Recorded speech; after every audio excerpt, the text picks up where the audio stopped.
how happy I am to be doing this interview with my friend and the most amazing comedian, Pat Monahan. And in fact, Pat, you are my very first comedian that I call on anytime I need anything. You know that. Oh no, thanks for it. I know it's been so lovely. We've been like comedy buddies, haven't we, since the beginning for comedy. For me, it's been brilliant. But I do love it. I always love it because we've done some stuff where I remember you called me once to do an outdoor event with. Do you remember the music guys, the composers? And it was like a music and comedy thing, and it was beautiful. Was it Southland or somewhere? And it was the guy. Was it Rice, Tim Rice, or something? It was like. Oh, yeah. Yeah, do you remember that? And it was so good doing stuff. And it's amazing because people forget that comedy goes with everything, isn't it? It's a bit like, cheese. You can just put it on a Yeah, savory no, dish. no, no, no. You're underestimating your ability here, Pat. No.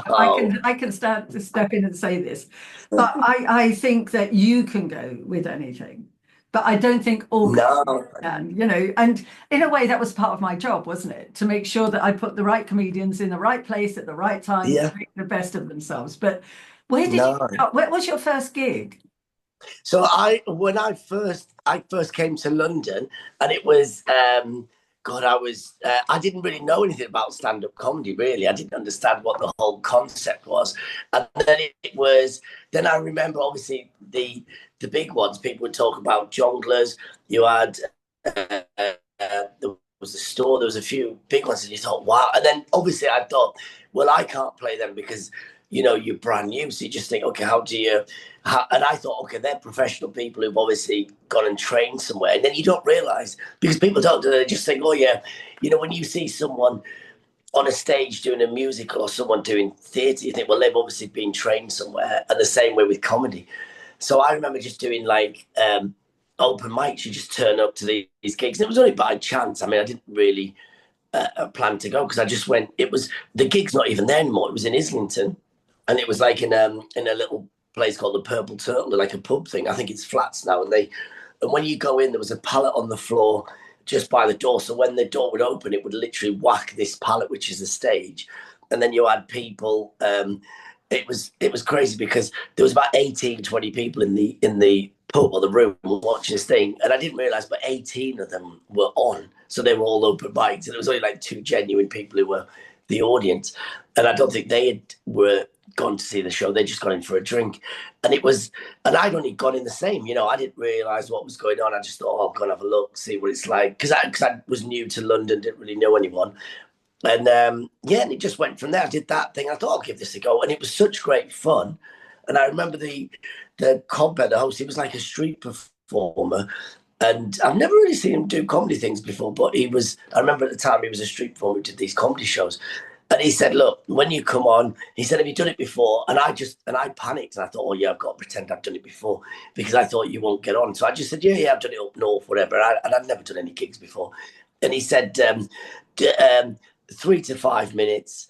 We try and do 3 minutes minimum. I know what it's like, but if you're gonna, don't just walk off after a minute because it just, we want people to do at least 3 minutes, but obviously don't do any more than five. And I was like, yeah, of course. And I was thinking, who's going to do more than 5 minutes? I mean, 3 minutes sounds a lot when you first gig. So I thought, okay, brilliant.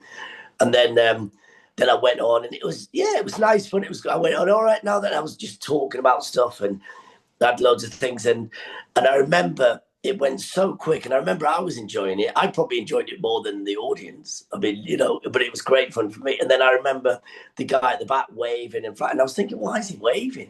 And he kept waving, and eventually when I came off, and he said, you did about 9 minutes. He said, we kept waving you, and he going, you just got carried away. And I was like, yeah. And I went, really? It felt like I was on stage probably for about 40 seconds, if that. And I can remember, even to this day, I can still, even though you've done thousands of gigs, I can still remember to this day standing on that stage, and and you're looking out, and it's so funny because at the time it felt like, wow, it's a big audience, even though it wasn't. It's like 18 people, over a dozen people, but it was.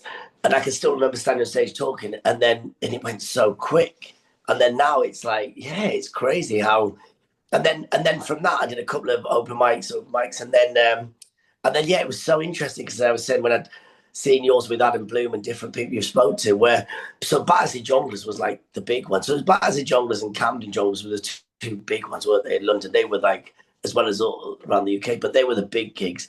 And I remember thinking, God, to go and play, like a professional gig. That's how it was built, really. And I remember doing an open spot, and I remember turning up to Battersea, and it was beautiful. I remember going upstairs, seeing people queuing out the block, and then because I'd never seen anything like that. Because open mic, you normally turned up, and it was always there was more acts than audience. So for about a year and a half, 2 years, 3 years, whatever, you're going around, you're doing pub gigs above a pub, and there'll be 7 or 8 acts, and there'll be 3 people, and it was always that way. And out of the audience, 3 or 4 people, 5 people, 2 of them might be bar staff. So you weren't even, you never had. And then, so when you turned up to Battersea, I remember, oh my goodness, it was literally I remember going in and watching from the back, and there was people left, right, and you look across, and it was like a beautiful venue, because it was perfect for comedy, because the stage was right in the middle, and it felt like everyone was around you, even though there was 300-400, whatever it was, how many people in there, 450, they were still, close to you, because you just do that, and it just felt intimate still. And I remember doing that gig, and then that was the difference, because then you realize, look, it's okay doing open mic gigs, the same as doing anything. It's like, if you want to do poetry, singing, if you want to do a monologue, anything that you want to do in life, anything that's creative, it's nice doing it when you're in a comfort zone. Like the open mic was a bit of a comfort zone, because you turn up to all these little gigs, and it was always the same 7 or 8 people, the same 10 people. So you sort of knew each other, and you sort of knew each other's act, and you knew what you're going to do. And then, so you'd all support each other. And then the audience, they weren't really bothered. They didn't really pay to get in. Whereas this was now a professional club where people had paid good money. It was their Saturday night. They'd been working all week, Monday to Friday. So there was this pressure on you now. But it was great, though, because there's an open spot. Even though I was doing the open spot in the middle of professional acts, there was still no pressure on me, because the acts had already done a great job. The compare had smashed it. The acts were already professional. So the only pressure on you was that you didn't want to look too bad. You were going, oh my goodness, I don't want to look too new or too whatever. And how did you do?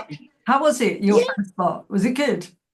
Yeah, I remember. I think they were great. I think the audience were good. I mean, I think looking back now, if I was comparing myself now to then, obviously I'd go, "Oh my goodness, I can't believe I got away." That was a different time, though, wasn't it? Yeah, exactly. Yeah, but the thing is, but I remember because the audience give you so much energy, so your energy. Yeah, I think it was great. I think that I found my voice, hopefully, in your style, because you realise, okay, yeah, it's great. I can still do my routines or jokes, but also keep it interactive with the audience and keep the energy. Look, it's like comedy, better than anyone. You've got different styles of comedy. You've got deadpan, you've got interactive, you've got a visual, you've got surreal comedy. You've got all different styles of comedy.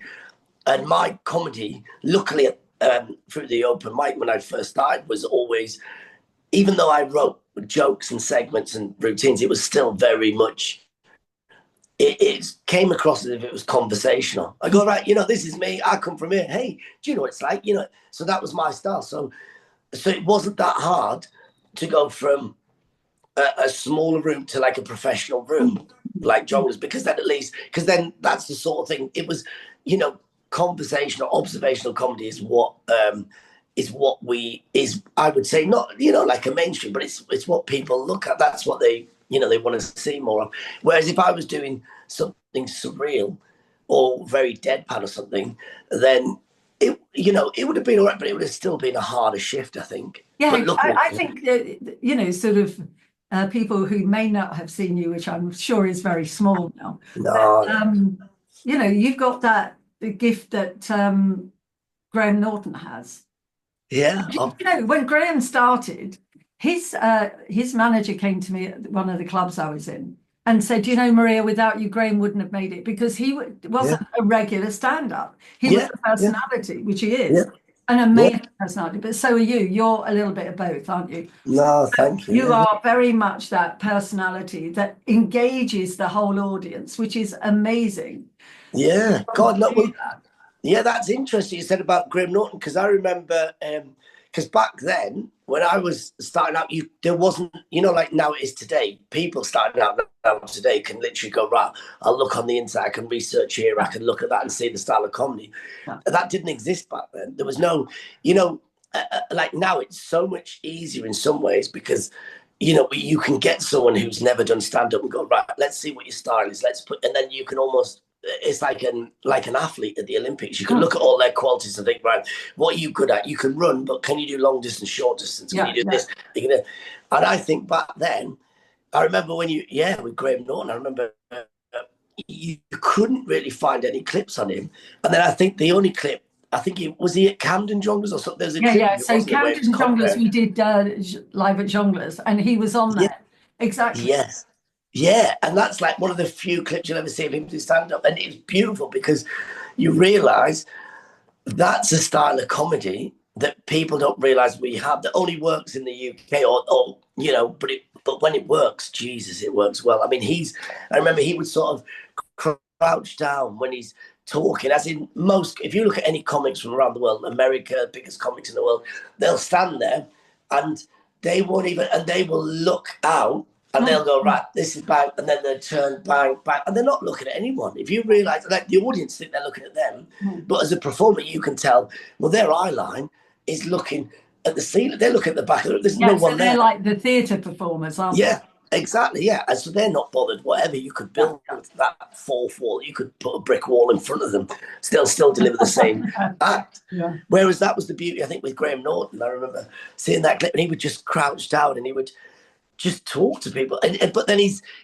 not, he's talking at them, but not in a way. It looks like a conversation, but he's not bothered what they're going to say because he's just going to, he can do it on it. It's like rhetorical questions, like, oh, look at you. Would you look at you two there? Oh, look at that. That's lovely. And he'll do a monologue at them. And it's hilarious because people think they react like saying, "Oh yes, yeah," but they're not. They're not even saying anything. It's just beautiful, and I think that's good to know. You came into the comedy world with a personality. So were you funny at home? Do you know what? It's interesting because people always think that when, like, at home or school or whatever, they think, "Oh, you must have been the class clown" and this sort of thing. And I think it's like, well, it's funny because at home, let's start with at home, because of my family, where we grew up and everything, only half of my family, like my dad, that's like, he would understand what comedy is. My mum wouldn't have a clue. They didn't know what stand-up comedy is. Can you just explain why? So basically my dad is Irish from Ireland. So obviously he, comedy is huge there. That's like, it's bigger than a religion. Don't we know? So, I love that. Yeah. Yeah. Oh, yeah, it's brilliant. And I remember seeing my dad, he would like come home from like the steel works. He used to work at British Steel as a welder engineer, pipe. So he'd come home in a boiler suit covered in grease. And then he'd also work collecting metal. He would, bits and pieces. And you'd see these fellas, and they'd come round and they'd all be stood around and they'd be going, frigging this, frigging that. And they'd all be chatting. And then he would say to me, he said, you never frigging swear in front of anyone like that. So you had this sort of discipline, but at the same time, this sort of cold sort of upbringing where it was just back then that was the norm, And I remember seeing him like typical sort of Irish fella where, very pleasant to be, but just no emotions. They had no, I've never seen him cry. I've never seen him be happy. He's never, he'd never hug anyone. He never, there was that typical thing where you grew up with. That's what men were like. And then I remember Dave Allen used to come on the telly and he would sit there on a Sunday night, whatever it was, and he would be crying in tears, just like try not to cry with laughter.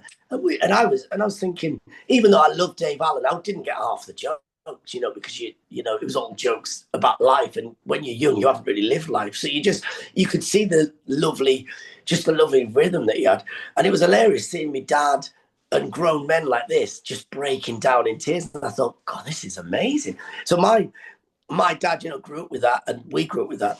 But then my mum, she's Iranian, she's from Iran, so, and her English wasn't that great. So, and also, look, in Iran, when she grew up, there's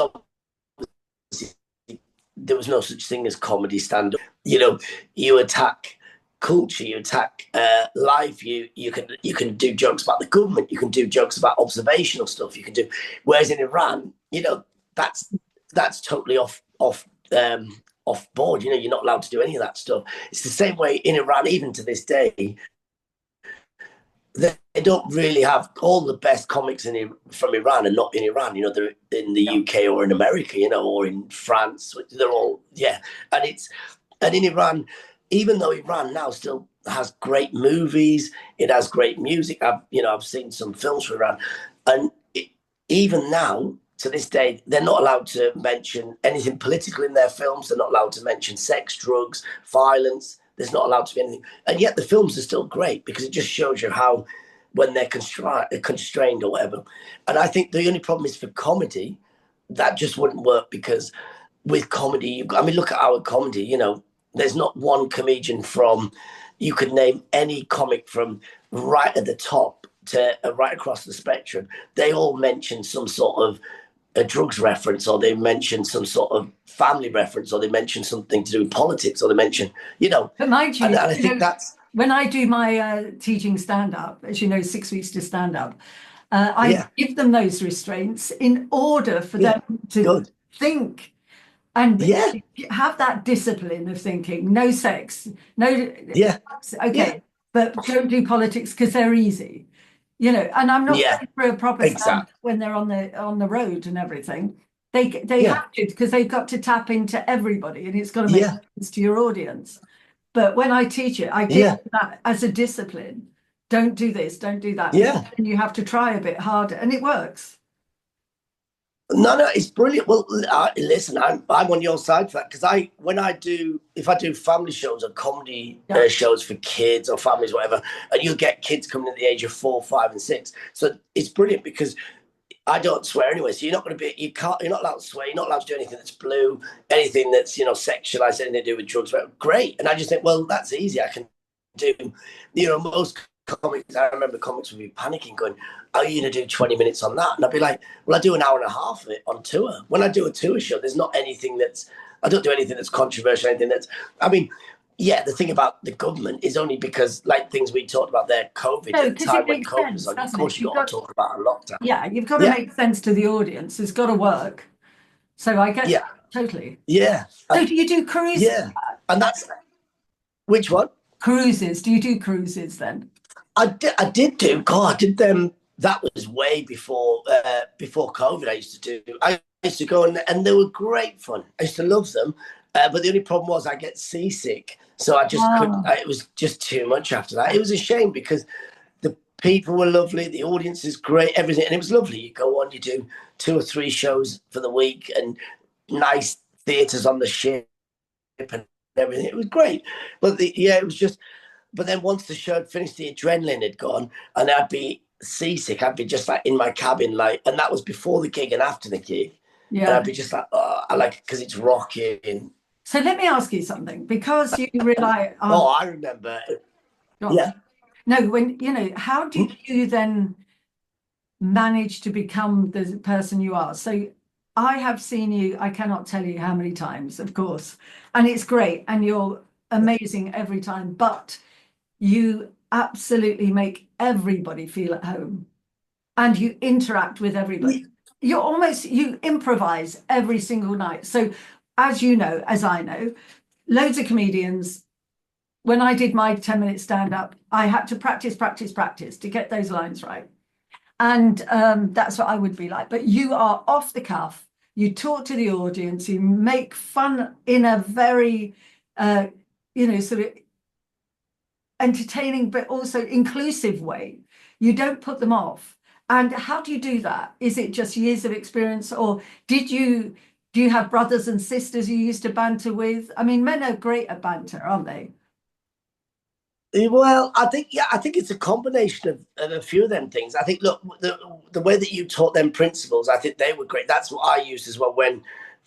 I always think with comedy, it's, there's different styles, like we said, shock comedy, whatever, controversial. I'm none of that. I think at the end of the day, people have come to be entertained. So entertainment, and I don't think anyone should ever be offended. I don't think you should ever, when you see some comics and they go, if you don't like this, you shouldn't have come. When you go, well, that's stupid. Well, then don't be a stand-up. Don't stand on stage. What you do, it's like a musician going, if you don't like music, don't come. Well, don't do music. What you doing? Yeah, and it's don't perform in front of an audience. Yeah, exactly. Then just stay at home. And it's so annoying when you see some comics, or you see some people do that, and you think it's just silly. So I always think. And I always think of it like this: when I go and watch a show, if I'm watching, of course I wouldn't sit in the front row. I always like to sit at the back, but I always feel sorry for people. I think it's great when people sit at the front because they're sort of giving everyone else, they're taking the bullets, but they're giving the atmosphere for the show. But also, I always think, imagine if you were that person, you wouldn't want to, be ripped into. So don't rip it. So I always do it in a nice way with them. I think about, let's find out who they are, what's going on, what's their story. And keep it positive, keep it interesting. And I think for me, it did take, it's a combination of experience and years of doing it, because I remember as you go on, the first few times you did it, where you sort of go off script, and it was great, but it was about 5, 6 out of 10. You could do 10 shows, 5, 6 times out of 10 going off script. You think, oh my God, that was brilliant. Oh, that was so funny. You got some stuff there that you couldn't write, or it would never happen again. But then there was 3 or 4 times where you'd go off script and it would just go nowhere. It just end up becoming a conversation, even though the audience was sort of still on your side. But you realized, do you know what? You were lucky there, because you didn't really, apart from having a chat, there was nothing there for the audience. There was nothing beneficial from that. And then eventually over the years, you realize, I suppose a bit like when you watch Graham Norton or people like that, you realize actually you've got to be the safe pair of hands. You're the pilot, you're driving this. So don't, even though you're chatting to them, don't rely on them just to provide the funny. You've got to still got, all you're relying on them is, you just want to know how they met, why they met, because you've got something about that. And that's what I've said to people in the past. They go, God, that's great. You just went on there and you just chatted for an hour and you did this. And I go, yeah, but I didn't just chat for an hour. I still had stuff like, did you see the way I asked that couple over there, oh yeah, you look like you've been together, where did you meet, and all that. The reason I asked them where did they meet, because I want to talk about that. I didn't go to them, hey, you two over there, do you have a garage? What's the point? If I asked them that, what's the point of that? Because then I've got to have a joke about, yeah, because I've got a garage at home, So and that's the problem you see. And I think that's the difference you see sometimes. And I used to do this early on as well, that sometimes people will go in and they will go off script, which is brilliant. They'll chat to the audience, but then they keep asking them questions that's not leading anywhere. You've got to, it's the same way when we're having a chat. There's no point me asking you going, oh yeah, do you like pottery? I see you've got pottery. And you go, no, I don't. And I go, yeah, neither do I. Well, what was the point of that? You've got to have something to it. And I think you should give dating, shouldn't you? Yeah. Well, yeah. It's so funny that from Cody, you could just learn so much from it.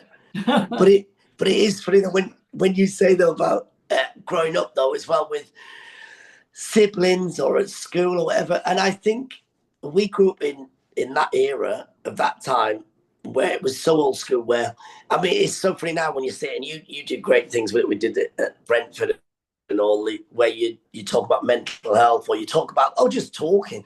And we grew up in an era where there was never any of that, so you wouldn't really, I remember growing up, if you ever did stuff like, oh, how you feeling, or how you did, or tried to have a laugh or whatever, people would just think you're insane. They'd just be like, what are you trying to enjoy this for? People, just get on with it. You just have to work, or you just do stuff. And I remember at school, you would get close to that, because I remember when we grew up, a lot of people were either into sports. That was a way out. You'd either be good at a sport or something, or even fighting or something, and it was football, boxing, whatever, and that was a way out for people to get out. Or you just go and work at the steelworks. You keep your head down and you get a job, and that worked for both men and women, girls, boys, whatever.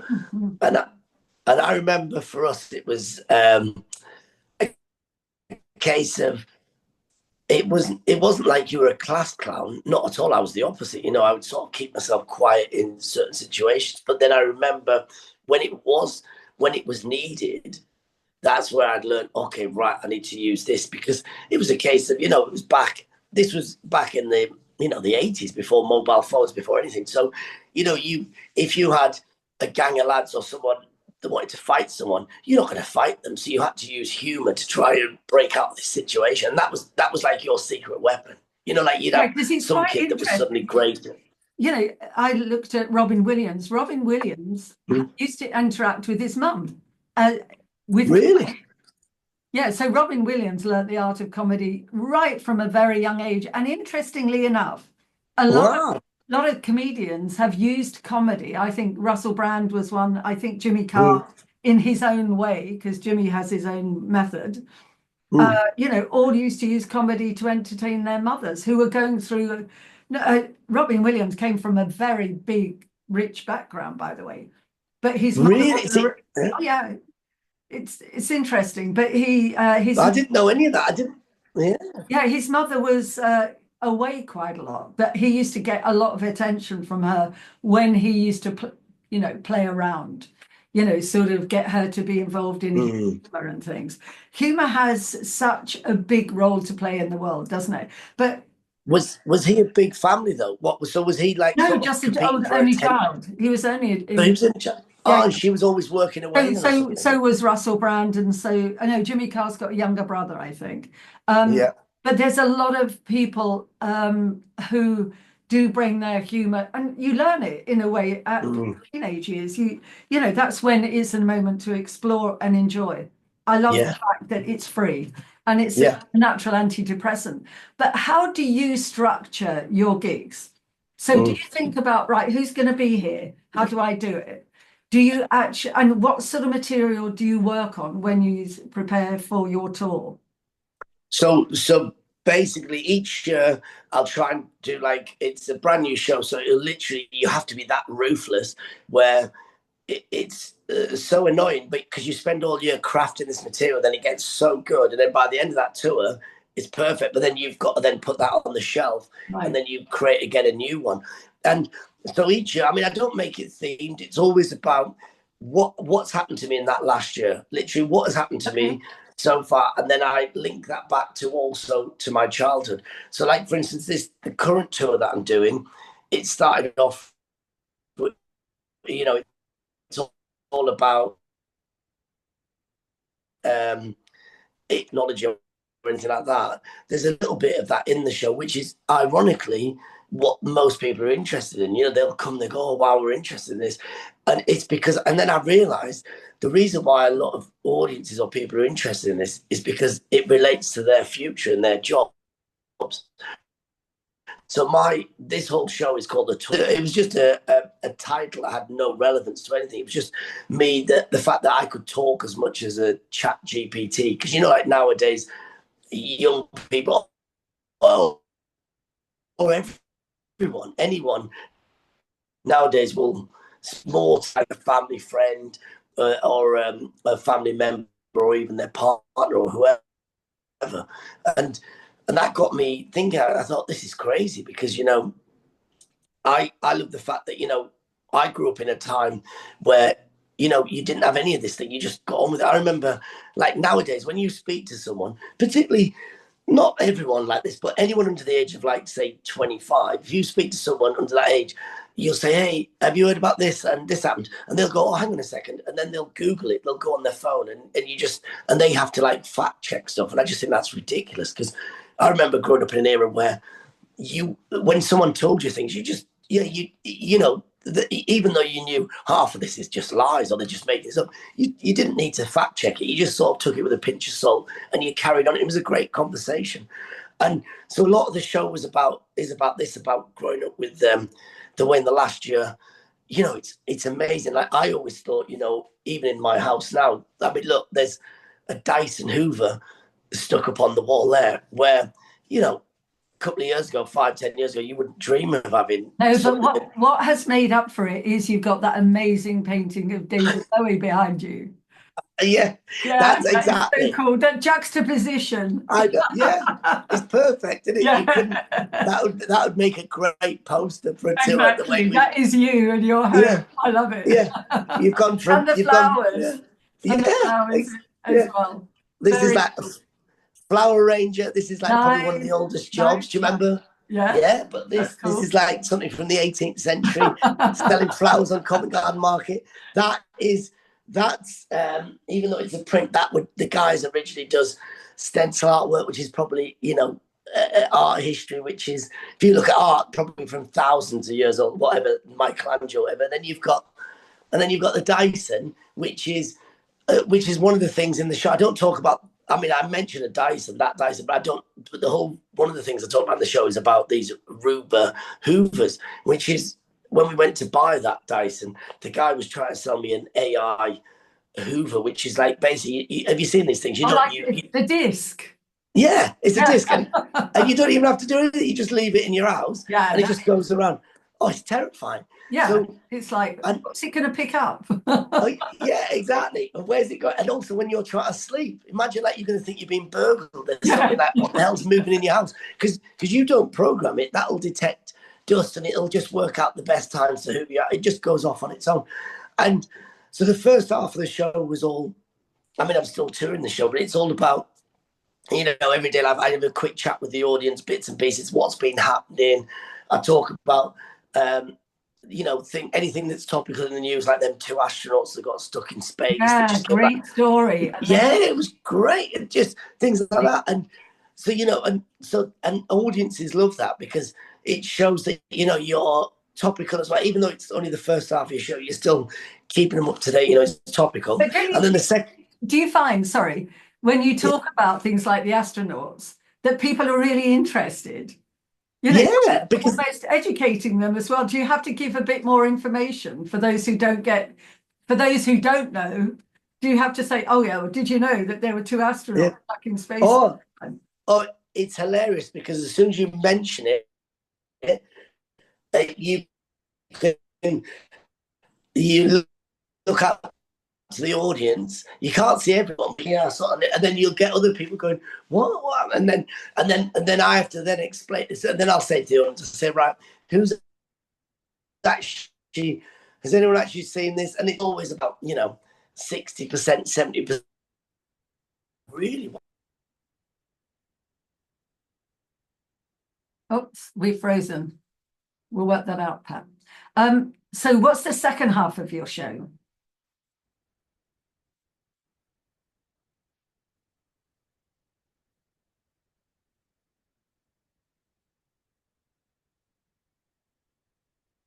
You're frozen. I don't know if you can hear me. Oh, there you are. You're back again. Can we ask that question again?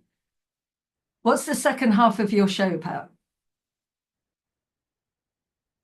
No, we're frozen.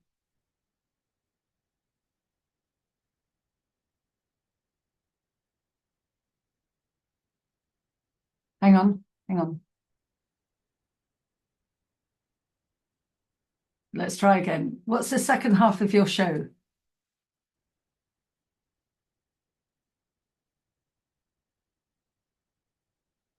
Might have to wait for a minute. I don't need, can you hear me okay? Because you're frozen and I can't hear you. So I'll cut all this bit out and edit this, don't worry. But I'm just waiting for the connection to happen. I don't know where the connection's gone. We'll find the connection again. What I'll do is right. So Pat, what happens in the second half of your show then? Well, the second half of the show is all about technology and pushing more about where we are in the future, which is quite interesting because it's even like what's happening now with Wi-Fi routers everywhere that's going on in your life. And it's so crazy how you can't get away from it. We think we're getting more advanced, but then we see more problems. So the second half of the show is actually quite interesting because I talk about, I say to people, I talk about things like hybrid workers. I'd never heard of it before in my life, but apparently loads of people are doing that now where basically it means that, more and more companies are pushing people out, so where they'll work 2 or 3 days a week in an office or a workplace, and then they do 2 or 3 days a week at home pretending that they're working. So it's like, I talk about this whole thing about how the whole industry, the way that we work has changed. That wouldn't have existed 20 years ago, 30 years ago. There's no way you would pay unless people. you're a comedian. Yeah. Oh no, exactly. Yeah, that's it. Yeah. But that would have meant that we would have had 2 nights a week where we invite the audience to come round to our house. You'd have to sit down. You'd be like, have a drink in the kitchen, come through to the front room when you're ready. Yeah, we'll get the front of house. Oh, that'd be brilliant. That'd be great. Could you imagine that as a sketch or a sitcom? Going where comedians out in the utopia, they work from, they don't go out anymore to clubs, they just do it from their house. They just work from home. People come down to them. Yeah. You never know, that could happen. We've got lots to talk about. Yeah, that is, well, that I mean, yeah, we nearly had that with COVID, didn't we? But it was, but that's how I start the second half of the show, talk about that, and then find out, people who do hybrid work. And then the most interesting bit for me was the fact is, I say to the audience, look, I don't want to be the bearer of bad news. I hope it never happens, but unfortunately, this is the way the world is going. I said to the audience, every night I asked them, I say, how many people in this audience think that their job is safe from AI? And you will not believe, every night, you could count the amount of people on maybe 1-2 hands, if you're lucky, that think their job is safe. Everyone else is giving up. Everyone else is like, you could ask 100 people and most people go, to be honest, I can't see my job existing in 10 years' time, 5 years' time without, AI or a computer program will do it. It doesn't even have to be a robot. They'll just get a computer package. So many people now you meet that will work as auditors, or they work an account, or they'll work accountancy, or they work in a company or a HR or whatever. And even they've all gone, do you know what? In 5-10 years' time, no one's going to bother using us, logistics, schedule, whatever. I don't know if they'll still have people overseeing it, because you still need the human ability to see the anomaly. And that's what comedy is, isn't it? You look at the anomaly of life and you point it out and highlight it. How do you think about your material though? So do you sit at home and you do you have your own book that you write in? Yeah, so I do it in, I've got it goes from one thing to another. So when I'm out and about in the morning, I'll go out, whatever, it'll start literally, it starts in the middle of the night. Sometimes you'll wake up with an idea, but in the morning it starts you going out. I put it in my notes in my phone. So it'll literally just be a couple of lines, a scribble of something. Then when I get a bit of time later on in the day, I'll sit down. I get my notes out that I've written on my phone. In the old days, it used to be scribbled on a bit of paper. Then I sit down with a proper A4 notepad, and a pen, and I literally write it, and I'll sit on a coffee shop, in a train, wherever I'm traveling somewhere. And it's so funny, the amount of people, in the old days, nobody batted an eyelid. The amount of people who stare at you now and think that you're mental because you're writing in a notepad, but they don't realize I just love it. And I've seen people just looking at me going, I'm like you, Yeah, I love it. You've got to write. I mean, I used to have a little notepad, which is great. I still keep one of these, like an old school diary thing, but I used to have one that small. But I found that if you get the proper big A4, that's when you can write it out like a paragraph. So I'll write stuff out. Now, obviously, I'm not going to do all of that word for word on stage. So I do that first draft, writing everything out, and I go, right, this happened to me. I want to talk about this, and then write it out as if I'm speaking it. And then I might do a second draft of that, but I normally edit it on stage. So then when I go and do a gig, I'll remember that bit, but I'll just take key words from it. So do you go for a trial run in a smaller club, or do you go straight on tour? No. I would do like previews of it, and then I'd do it in smaller clubs, definitely anywhere that, even in the old days, I used to just do it. A couple of years ago, I used to do it where you'd only do it on a Tuesday, Wednesday night, or a quiet something like. But sometimes on a weekend, I just think, do you know what? And I think, was it Woody Allen? I think Woody Allen famously said it. He said that when they were asking him about when you try out stuff, he said, Woody Allen famously said, he said, look, he said, I try out new material on a Saturday night in front of 450 people in Manhattan. as opposed to 20 people on a Tuesday night in Greenwich, in the, you know, the old Greenwich in New York. He said, because if it's not going to work in front of 400 people, it's not going to work in front of 20. What's the point of? And I thought that's such a good, that, you know, people are always scared of that. And he thought, yeah, he's right, because, you know, you might as well just try it out. And also, you know, it's better with a bigger group of people because they've got more chance of. No, I remember in the early days, and we say it's almost like pre-online, pre-World Wide Web and post, but comedians used to come on, and if they tried something, they used to sandwich it in between well-known stuff. The Brilliant. audience, if they're on your side, they will tolerate a lot. You've got a lot of grace time, haven't you? Where you can not be. I'm saying this from my point of view. No, but you're right though. You are, you know, you are consistently funny. You've got that funny, you know, they call it funny bones, but you do with people, and people, once they fall in love with you, that's it for your show. They're there, they're yours. But you know, if a comedian can sandwich it in between top and tail, something new in the middle, then you can always resurrect yourself at the end. That's the best way to do it. 100 million%. Always, you should always start with something, regardless of, you know, even if you see like a huge comic come on stage. Imagine Ricky Gervais, whoever walked on, even he would still do something that's tried and tested first, and then they would go into something, because you want to just establish the audience to go, yeah, okay, this person, they know what they're doing, okay, they're good, and then you can go into it. And I always find that yeah, definitely, just even if you're just sort of having a chit chat, you're still going to start off with save stuff that you know, and then you go into it. But yeah, I think and I think the problem now is, well, not really a problem, but I think you have some comics where they were so scared of changing their set, and I've got a bulletproof set. And I've seen some comics amazing, they've got a 20-minute, 30 minutes, brilliant. But the problem is, they're never going to change that because they're so.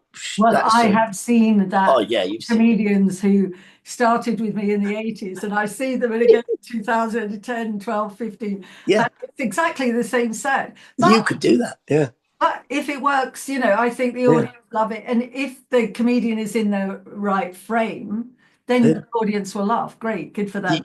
You'd be able to, you know, it's funny, if they were ever ill, you could literally recite their set. If I wanted to, if I had that mindset. Yeah, I've often thought about that. Would I? Should I? No. Yeah. You could just cash in, you could just walk on and go, he's not here tonight. She's not here today. Here we go. He would have said this. Yeah, he would have got that.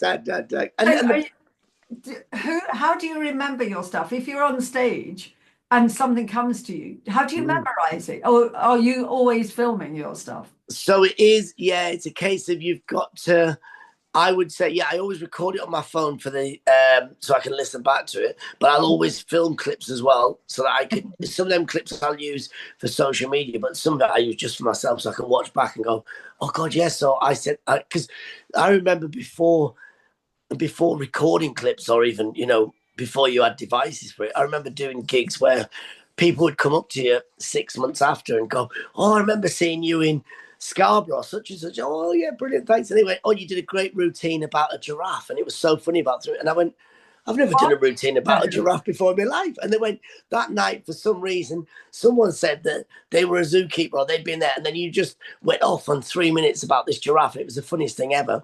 And then I'm going, oh God, I can sort of remember that, but I can't remember anything I said.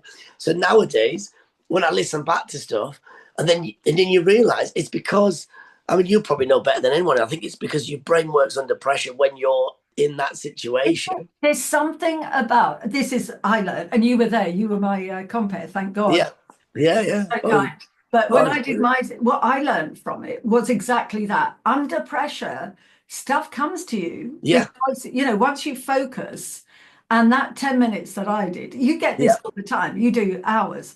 And you entertain people forever. But, you know, that something comes to you and you just switch it on, and it happens, and your mind just works, doesn't it? Yeah. And you see how much sharper you were. Because it's great, because I remember you were talking about your set, and it's great. You've got a good comedy mind. You've got, you know what you're doing. But once you're on that stage, it's 1,000 times sharper, because you're going, right, bang, bang, and you've got to make sure there's a laugh coming along here. You've got to make sure.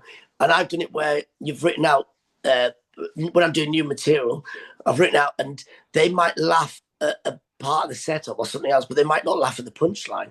But then I don't let them know that that was the punchline. Just go, all right. And so in my head, I'm editing and going, all right, okay. So maybe that bit to me was funny, but to the audience it wasn't. But they actually found the other bit funny. So I thought, oh, well, that's okay. I can use that bit. So then when you're going on to rewrite it or edit it, you go, right. So the audience, and sometimes it's because the reason that happens is because you've got to remember that sometimes the audience they're already 2 steps ahead of you. They know, and like you said, we were talking about the astronauts. Sometimes you've got to remember it's the opposite. Imagine if 99% of the audience hadn't even heard that story. So then you have got to go back and break it down and then do that. Or if 100% of the audience had all seen that story about the astronauts, great. You don't need to do the jokes about things because they've already seen it. Just get straight into the joke that you want to do about that. And so I think that's the good thing about, analysing it and, in a positive way, but you've got to take that risk and then on stage doing it. It is that risk, isn't it? I mean, you've seen recently that both Peter Kay and Jimmy Carr have started throwing people out of the audience. Well, it's so interesting out there. Yeah. Have you ever had that where you've had an out of control heckler? Yeah, well, I mean, I saw the one with Peter Kay because I remember they were saying about doing that, and I remember the radio, whatever, I think it was BBC Radio Tees or whatever, they were ringing up and they were saying about that, and I was like, and I remember seeing the clip and I was surprised because it was like, when I saw one of the hecklers, I think the one was shouting, "We love you, Peter Kay," and I mean, if someone was shouting, "We love you, Patrick Monahan," I'd be paying them people to come to every gig. I mean, that's not and I think this is the problem nowadays, where I think comics, well, you know what it's like, where sometimes they can get a little bit too precious and they forget, look, we're entertainers. We're not, they think they're doing they think they're going off, they're better than everyone else, or they're saying something that's never been heard before. And you think, look, at the end of the day, them people, them bums on seats, you wouldn't be on that stage without them people. So unless them people are shouting things like, "I want to kill you, I'm going to kill you," or whatever, they're going to be all right. I mean, and I remember seeing some of them heckles, and a lot of it is, and I've seen it myself, where I've had people, and it's, even though it's classed as heckling, it's not really heckling. They're just trying to join in because I've done a routine about, oh yeah, you know what it's like when you had to go and get a lawnmower for this or the garden or whatever, and then they go, "Oh, I'll tell you what happened. This happened to me." And some people go, "Oh my God, will you shut up? It's my show." And you go, "No, but that person wants to." If anything, they're agreeing with you 1,000%, and they just want to. So you've got to. It's about learning how to bring them in. How do you do that? What do you do? So there you are. Yeah. In these large spaces. So obviously when I ran the shows and somebody was totally out of hand, and that would happen not that often, but it would happen where people would just get totally out. You're drunk. When someone's drunk, and they were pointless. So you've got to deal with that. But for you, if somebody is throwing things back to you, joining in your story. I'm with you, Pat. I've been to your place. I know what it's like. How do you reel them in? How do you then make sure that they come into your story, but also that you continue with the rest of your story so they don't take over? How do you? No, exactly. So what I do is I let them get it out because they literally they want to keep. So I go, "Go on, what happened?" Like a child. Exactly. You go, "Go on, mate, what happened?" So, and then what you do is while they then when they're telling you it, they get so like they're not shouting and they're sort of more relaxed. And then at that point, you've got the microphone, so you can then as they're starting to get a nice pace, you can now start interjecting, and you've done the role reversal because you can start throwing in the funny stuff. So you're almost like the heckler of their story, but you're doing the funny things, and it's so much easier because it's less aggressive, and it makes them feel satisfied that they've got it off their chest, even they don't realize that the audience aren't really laughing at them. Laughing with them, they're laughing at them, because I've done it a million times where you'll say, I'm trying to think of a good example recently where there'll be some and it's always like a drunk guy or something, or maybe sometimes you do get a drunk woman in a party or whatever, and they're the worst, because if it's a group of women, oh my goodness, you can't just, if it's a drunk woman in a group of women, they don't get the joke that if you try and do a joke on them and keep them quiet, the other women, everyone else will laugh, but the other women will get offended, thinking, "You can't say that about You our can't friend." say that about my friend, I know. Oh no, yeah, but you're going, what? It's like, but it's a joke.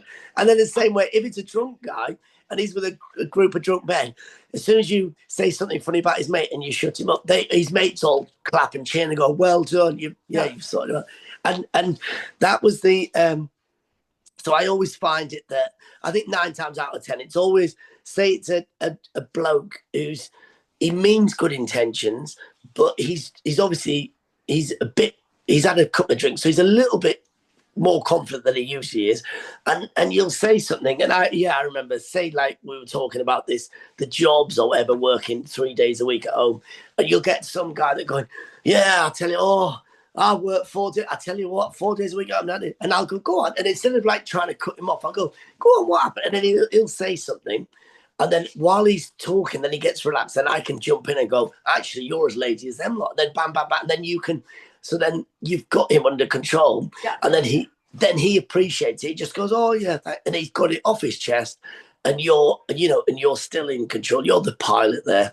And it carries on. Do you remember your structure? And in between that, you do banter? Yeah, of course. So it's like I'll write down set lists on pieces of paper, and I'll do and it's pretty much, the first bit, bang, bang, bang, first half, and I'll have it routines in the first half all the way down to the end of that page, and I'll even write break, interval. This is like a wee break, and I get to there, and I know that some of these routines we're never going to get to, but they're always there just as a backup, just in case, if I want to do them. And also it's quite nice because, tonight I might do number routine 1, 3, 5, 6, 7, but tomorrow night, and then tomorrow how do you decide? How do you decide which routines you're going to do? Oh, so it's mood you're in, or is it depending on where you go? Yeah, it's a combination of where it is in the UK or even if it's overseas. And secondly, it depends on the audience, like the ages of the audience. So if they're, like I say, our age, if middle age, if you're like me, then it's easy. Then I can go, right, middle age, but I'll talk about this. If the audience, and nowadays, fortunately or unfortunately, whatever, it is mainly people our age. It's middle-aged people. It's people over the age of 30 and 40. People over 40. There's no one in there. Like nowadays, the minority of people would be in their 20s. You wouldn't get, because they're watching their comedy online. They're sat at home watching stuff. They're not coming out as much. But then on the rare occasion, I mean, saying that, I remember recently on tour I did Ormskirk, they have this beautiful theatre up there, and I think it was the Fountain Spring Theatre, a beautiful proper theatre, and that was in conjunction with. So it's obviously open to the public, but it's also in conjunction with their universities, and it was like a Friday night, a normal tour show, and half the audience were like under the age of 23, which was great. I mean, you would never see that normally unless you're like a 19-year-old TikTok star who's doing his thing. Most of your audience are going to be your age, and they come along because obviously they just want to see what comedy's like, and they're intrigued, a lot of these. And it was great. So with that audience, half the audience were people, our age, middle-aged people. I thought, this is pretty big, I can talk about that. So I thought, okay, so some of the stuff there in the first half, luckily I had things that would be like these. Do you remember there was like trends on TikTok that were like, there was a thing called the orange peel test, where what they would do is, and I didn't realize this, I only found this out, where so a partner, so say like the lady was at home in the kitchen, she secretly put the phone in the kitchen, so we're hiding it, so her fella couldn't see it, the husband couldn't see it, or the partner, he comes in and she'd say to him, "Can you pass me an orange?" And he didn't realize what was going on. He didn't know it was being filmed. It was secret. He went, "Yeah, okay." And he'd go and pass her an orange. And if he passed her an orange and he didn't peel it, this would mean that he wasn't as caring or as loving and stuff. And this was a massive trend on TikTok. So I didn't realize this was going on. And it was like, you're talking millions, nearly billions of people all around the world had done this trend. So I would do a whole skit on this, talking about this thing and what had happened and stuff.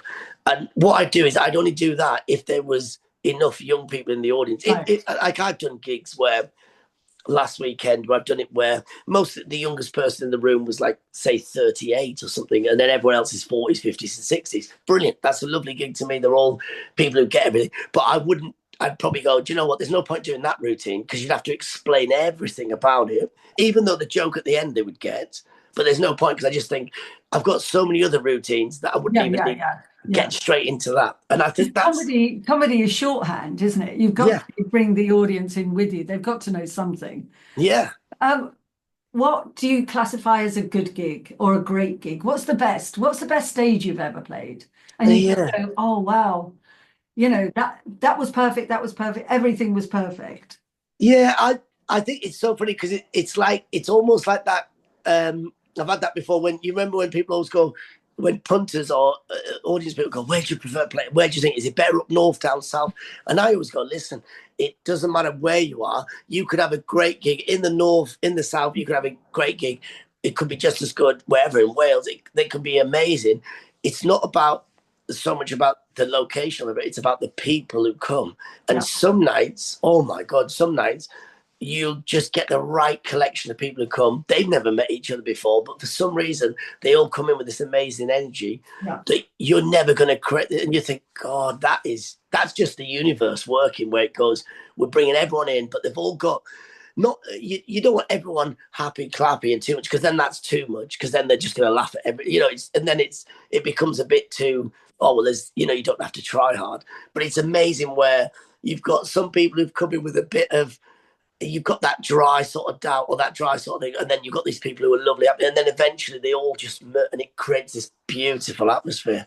And I think that, and that's happened a few times, I would say, where you're lucky where it just gets right. I think it's a combination of, we've touched on it here briefly. I think where people have got to be in a good state. I remember after COVID, there was this sort of, it felt like we'd just come out of World War II or whatever. You had this, I remember for the first few months going back out live into venues, and God, it just, people were so happy to be out. And it was amazing because it was that beautiful. They were drinking, they could chat, and then they watched the show and they brought this great enthusiasm. But then I remember it was hilarious because it was like a roller coaster. It got like that. And then I remember after that, people would, the comics or people were saying horror stories about how it was so good. But then about 6 months or 8 months after lockdown, then people just started getting so drunk because they couldn't believe they were back out. So it was just pointless. Yeah. But so how do you then change your material for TV? Because TV is, there are, as you know, Pat, we know a lot of comedians, and there are some great comedians on the circuit that just don't make it on television. Yeah. So what's the magic of that? What do you make of that? Well, I think what you were teaching there with your principles about don't do anything that's political, don't do anything that's blue, don't do any swearing, don't do anything. They're such great principles that would work for everything. That works for corporate. I always think TV gigs are very much like doing corporate shows. When you do corporates, you turn up, there's 400 people, all dinner jackets, suits, dresses, whatever. They're big, and 78% of that room might be CEOs, or they might be whatever. They're people, even though some of them might have come from nothing, worked their way up, but these are all high-powered people, and the last thing, you're not going to get anyone's respect by just going F this. I tell you what, it's about going, right, I've got to hold my own, but at the same time, not being offensive, not swearing, not doing this. And I think that's the same thing for TV stuff. And like that, you've still got to be, because you remember, people that are sitting at home watching it, they might be sat there with their kids. They might be sat there with their mother, their grandmother, whoever. There's different people in that room. And so they don't want to see someone on a big TV just effing and blinding into their front room, or even, What about the presentation? Some people, as they say, have got a better face for stand-up, not on television. Some people just don't work on television. Yeah. And it's the same with actors, isn't it? You see a film director who's got a whole load of extras, and suddenly one person stands out. Whatever that magic is that the same, do you think, for stand-up?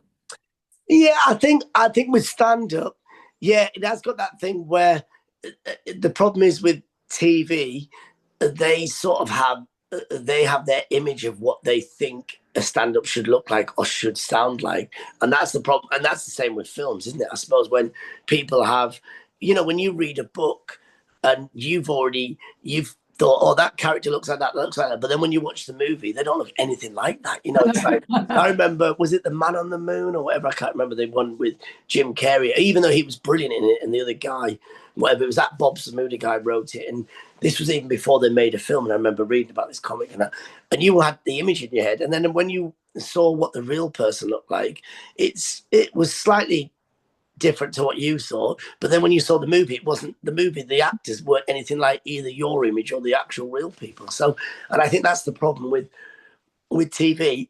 They go, right, okay, this is what the comic should look like. They should do this and we want this. And unfortunately, well, you've seen it better than me, where there's some comics out there that are amazing live. You see them on stage and doing gigs, but they don't put them on TV, or they've never been on TV. And you just think, why? This person would, like Live at the Apollo, or, them Apollo things, they would absolutely destroy something like Live at the Apollo, but it just wouldn't happen for them. They wouldn't put them on the Apollo. I know. And it's, I remember Gina Yashere having to really, or her agent had to really pester them to get on. I mean, Gina's massive in the States. Yeah. And she was always closing for us, as you know, you were on. Yeah. Oh, good. I remember Camden comparing. And yeah, totally. Remember, she would come on and smash it. Yeah. Yeah. And, and that's hard to do. And yet, but found it difficult to get on TV, which is ridiculous. Yeah, but that's an interesting one, because I remember in Edinburgh, which is no coincidence, up at the festivals, I always go up to Edinburgh and do things like that. And the festival itself is beautiful. The people who go there are brilliant. The actual people who run the festival is great. But the problem is it's the industry that go up there. I remember when Gina was there, and there was Jason Wood, Gina Asher. Do you remember all these? Great problem. And I remember their shows. I didn't see Gina's, but I knew loads of people who went to it, and they said it was hilarious. But Jason, I remember different shows I'd seen, people who would be like, there wouldn't be one person in that room that wasn't crying with laughter. Yet the reviewers and industry people would go, oh, this is 1-star show. And I remember Jason Wood, who was so funny. He had do you remember Jason? Yeah, of course. Yeah. He was brilliant. And he would, great voice. Such a great voice, brilliant impressionist, great comedian, very funny. And I remember working with him, and he was just unbelievable, so good. But I remember in Edinburgh, he was having great shows, and it was like people were literally coming out crying with laughter. And even the reviewer that gave him a 1-star review, all the rest were good reviews, but this gave him a 1-star review and said, even in his review, it put, I don't know how people find this funny or what sort of comedy it is. Even though there were people rolling in the aisles with laughter, it still is not funny. And I thought, you've even just written that yourself, good, even though people are rolling the aisles with laughter. And so it's almost like a bit like TV or anything, where sometimes you see stuff where they'll put on a certain type of comedy that they like, but they don't realize nobody else like that. Just because you like that, you go for something that, sometimes, it's not that hard. I find because when I first started, you didn't really get that. They weren't that many sort of people reviewing, and I did the decision making anyway. And you'd look at the audience. Your job is to entertain the audience. If I wanted a gig for myself, I'd pick people I'd like, come on, let's do one, as you say, at my house. Exactly. And then you choose the comedians, but that was great. I used to love those moments preparing for gigs with comedians, especially corporate or Christmas gigs, where we're sitting around the table waiting to go on stage. Yeah. And the comedians would be just banter. Banter. Yeah. It'd be great, wouldn't it? So would you love to be across a table with? Which comedians would you love to have your ideal banter with? What, alive and dead? Anybody, American, whatever, American, English, you name it. Yeah, well, I think we've mentioned look, Robin Williams, I used to think he would be amazing. Robin Williams, Dave Allen, and Richard Pryor, I would say the three, because I remember what I loved about them three was the fact that you didn't know they were stand-ups initially because they were that good. You just thought, these are just so funny people. Because I remember seeing Robbie Williams in movies, or you see him in Yeah. clips, or even in interviews. Mm. Not even, and he was the funniest thing you ever seen. Same as Richard Pryor when he was in them films, and then it was only afterwards then you'd realize, oh my God, they actually do stand up. And then so you'd go back and see clips of them doing stand up, and then you realize, oh wow, this is where their characters have come from. This is where they're in that movie or that interview on TV. This is where it's come from. And they were just effortless. And I think they're the sort of people you'd love to sit around with, because at the same time, you knew that they could be really funny, but also really, they just had such a great life. And a great mind. Yeah. Dave Allen came to the club in Yeah. 85 or something. So I saw him a couple of times. That was great. Brilliant. He came up to see How- some of the... How was he? What sort of stuff then? Because No, he didn't perform. He just came to watch. Oh, brilliant. Yeah, he just wanted to see what was new, what was happening. It was at the time when they were calling it alternative comedy. And there was this big banter about, you know, mother-in-law jokes versus alternative comedy that never did mother-in-law jokes. Yeah, yeah. And Not at that time. but was he was sort of crossing over, was he? Because he did Yeah, I still think old he's school. looking at what else was going on around there. I mean, he was just, I was like, this is fantastic. Oh my God, Dave. Can you remember who was on them? What sort of, who we I talking would have about? thought Ben Elton, that type, you know, Yeah. when Ben was on, Jeremy Hardy, Yeah. you know, Rory Bremner, all those. Brilliant. Yeah, Oh yeah. my God. So he saw, it could have been because he was looking at Rory, because that was in the early days of Rory. And because I looked after Rory in the early days. Oh, really? Bloody hell. Yeah. And then he went with Vivian Claw. Ah, right. Vivian was looking after Dave Allen. She came with Dave. It was great. If I could rewind and almost film all of that, Yeah. his early days of stand-up, I'd done that, you know, because it was such an interesting, crazy time that you just didn't know who was going to be famous, but somebody, and as you can see, loads of people are famous now. Even if you just recorded the audio, you could have kept that as, like, you know, like when you listen back to people from the 60s and the 70s when they're doing their audio albums or whatever they call, like Lenny Bruce or whatever. If you had that from the 80s, that'd be unbelievable. It would have been absolutely crazy, and some of it would have been really boring. No, it's good. Yeah, because they, as you say, they didn't have the films to look at. So they didn't have the introduction to it. Yeah, so they just was it more like talking? They would just go, right, I'm talking about, and I bet it was quite political as well, was it back then? Yeah, there was quite some political, not all of it, but because they did lots of cabaret, sort of different lassoist, and I had acrobats. Oh, brilliant! Yeah, all of that. But in which venue? In Battersea, because it had that big, huge, that big room. Yeah. It was a ballroom, wasn't it? It was just amazing. Yeah. And what about your compares then? Was it the same sort of structure? You'd have a compare, and the rest. But Arthur Smith was a compare in the early days. Yeah, but he did, one of his jokes was he would say a joke in French. So inevitably he'd say, "Who here speaks French?" So they'd stand up, and he'd say, "Stand up. And I'm going to tell you a joke in French. You've got to translate it for everybody." Yeah. And people would just tolerate it because the person would be translating. He'd be telling a joke. Or then later on, you'd get him with a couple who are arguing, and they'd argue through him. Yeah, and and he'd be like the mediator. So it was just just crazy stuff. And that sort of improvised, off the cuff stuff doesn't seem to happen in clubs. I think maybe actors are a bit afraid. I'd love to have one more club to do that. But you've got to. We've got so much to talk about. We've been doing it for a long time. So let's finish with, what's the future? What would you love to do, Pat?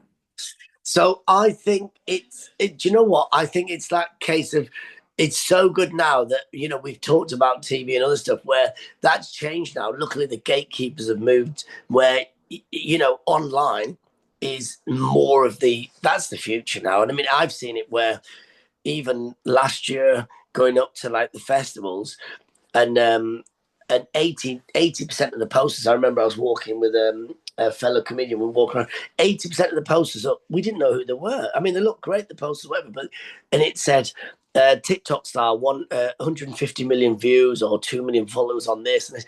So it was all young people come through, but they hadn't really done the clubs, but they were, doing venues now. And I thought, oh, I said, this is how it's changed. Because you remember back in the day, you go, right, here's a poster and they got as seen on BBC, ITV, this, and this. That's all gone. So it is.